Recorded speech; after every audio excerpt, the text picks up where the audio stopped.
नमस्कार, मैं हूं निकिता और आप देख रहे हैं सत्यहिंदी.com। चलिए एक नजर डालते हैं अब तक की सुर्खियों पर। सतलुज यमुना लिंक नहर विवाद पर आज पंजाब और हरियाणा के मुख्यमंत्रियों की तीसरी बैठक होनी है। इस बैठक की अध्यक्षता केंद्रीय जल शक्ति मंत्री गजेंद्र सिंह शेखावत करेंगे। बता दें कि इससे पहले हुई 2 बैठकें बेनतीजन रही थीं और हरियाणा के मुख्यमंत्री ने पंजाब सरकार पर आरोप लगाया था कि मामले पर हुई सभी बैठकें पंजाब सरकार के नकारात्मक रवैये के कारण बेनतीजा रहीं। हालांकि हरियाणा सरकार ने एक बार फिर उम्मीद जताई है कि इस मुद्दे को हल करने के लिए पंजाब सरकार सहयोग करेगी। आपको बता दें कि सतलुज यमुना लिंक नहर का मुद्दा पिछले कई वर्षों से पंजाब और हरियाणा के बीच विवाद का विषय बना है। हरियाणा का कहना है कि ये नहर नहीं बनने से उनके राज्य के किसानों को भारी नुकसान उठाना पड़ रहा है। नहर का निर्माण पूरा होने से हरियाणा के किसानों को सिंचाई के लिए अतिरिक्त पानी उपलब्ध होगा, जिससे न केवल उत्पादन बढ़ेगा बल्कि किसानों को अपनी आय बढ़ाने में भी मदद मिलेगी।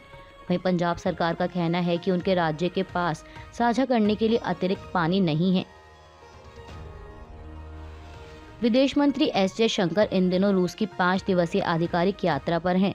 इस बीच कल बुधवार को उन्होंने रूसी राष्ट्रपति व्लादिमीर पुतिन से मुलाकात की।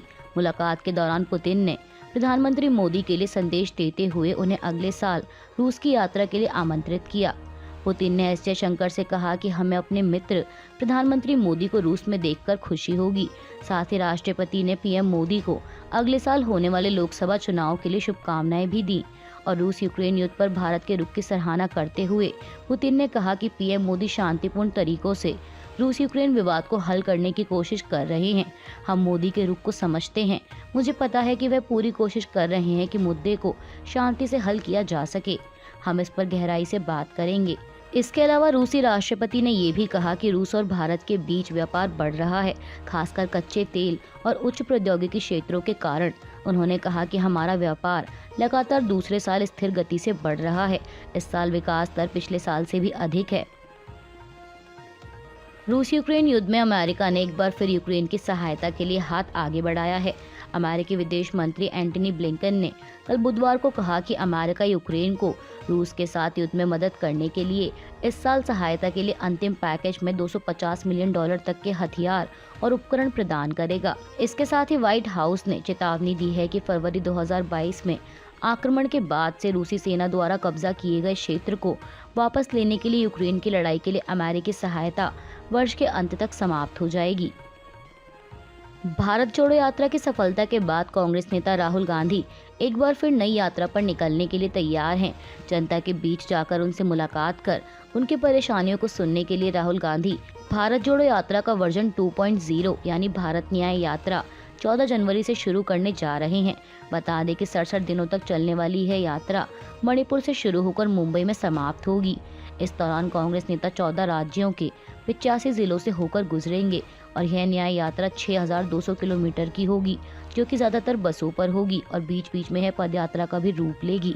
यात्रा की अधिक जानकारी देते हुए कांग्रेस महासचिव जयराम रमेश ने कहा कि इसे पार्टी अध्यक्ष मल्लिकार्जुन खड़गे 14 जनवरी को इम्फाल से रवाना करेंगे। यह यात्रा नागालैंड, असम, मेघालय, बंगाल, बिहार, झारखंड, ओडिशा, छत्तीसगढ़, उत्तर प्रदेश, मध्य प्रदेश, राजस्थान और गुजरात से होते हुए महाराष्ट्र में समाप्त होगी।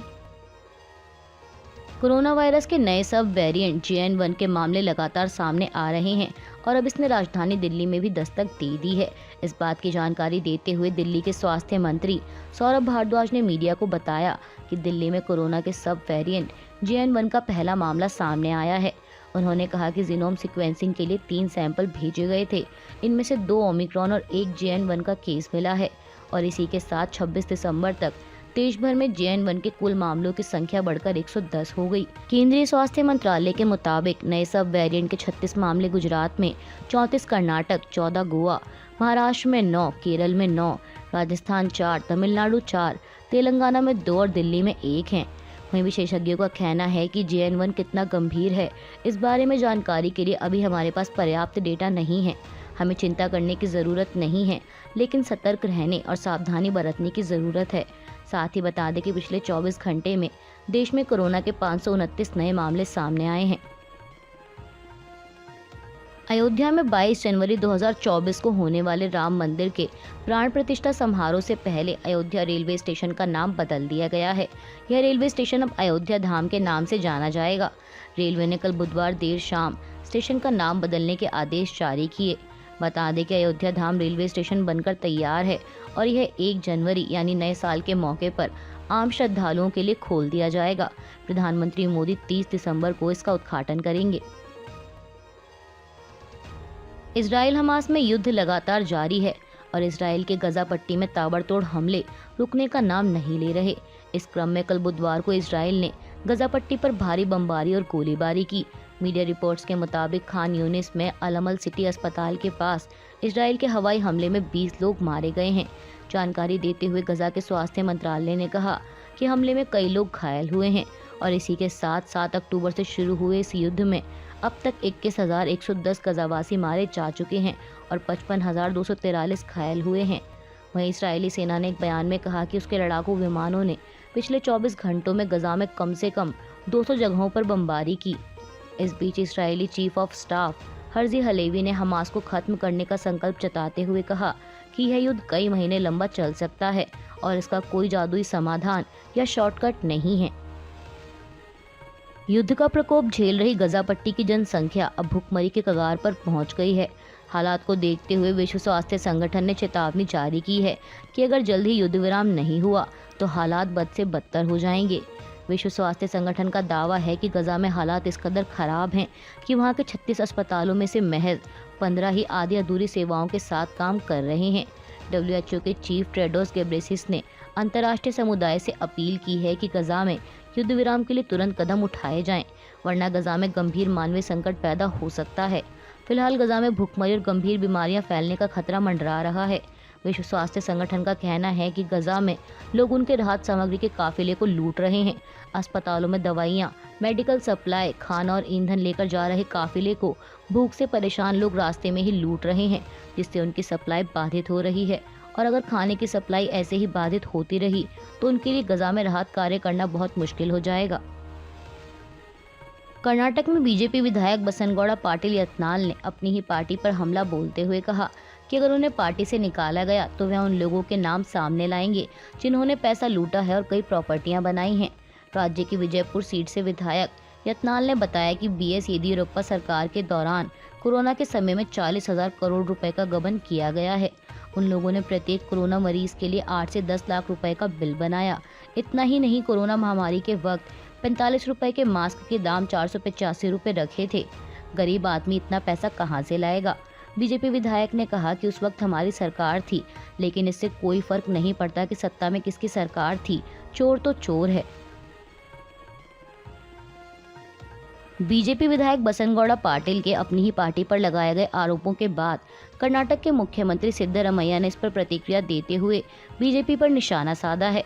उन्होंने कहा कि बीजेपी विधायक के इन आरोपों ने हमारे पहले के सबूतों को और पुख्ता कर दिया है। मुख्यमंत्री ने आरोप लगाया कि भाजपा सरकार 40% कमीशन सरकार थी, लेकिन अगर हम यत्नाल के आरोपों पर विचार करें तो ऐसा लगता है कि भ्रष्टाचार हमारे अनुमान से 10 गुना बड़ा है। सीएम सिद्धरामैया ने आगे कहा कि भाजपा के मंत्रियों का समूह जो हमारे आरोप पर सदन से चिल्लाते हुए बाहर आए थे, वे अब कहां छिपे हुए हैं।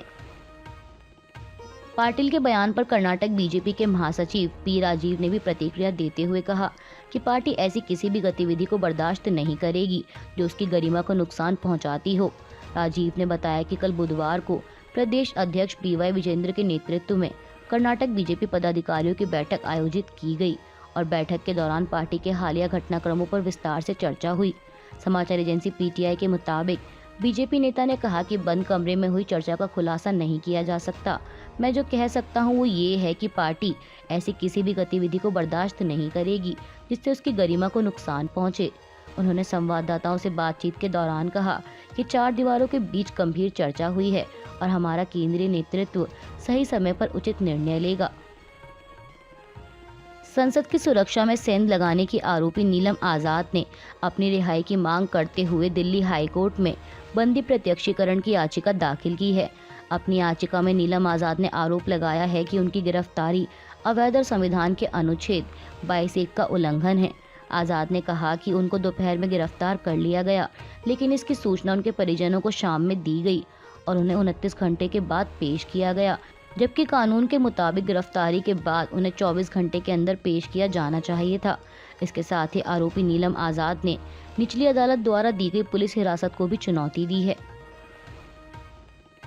गृह मंत्रालय ने मुस्लिम लीग जम्मू कश्मीर मसरत आलम गुट को प्रतिबंधित संगठन घोषित कर दिया है। इसकी जानकारी देते हुए केंद्रीय गृह मंत्री अमित शाह ने सोशल मीडिया प्लेटफॉर्म एक्स पर लिखा कि मुस्लिम लीग जम्मू कश्मीर को गैर कानूनी संगठन घोषित किया जा रहा है।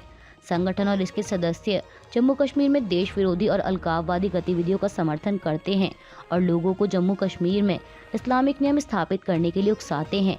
प्रेस इन्फॉर्मेशन ब्यूरो पर जारी गृह मंत्रालय के बयान के अनुसार इस संगठन के खिलाफ गैर कानूनी गतिविधि रोकथाम अधिनियम 1967 यानी यूएपीए के तहत आईपीसी की कई धाराओं में आपराधिक मामले दर्ज हैं।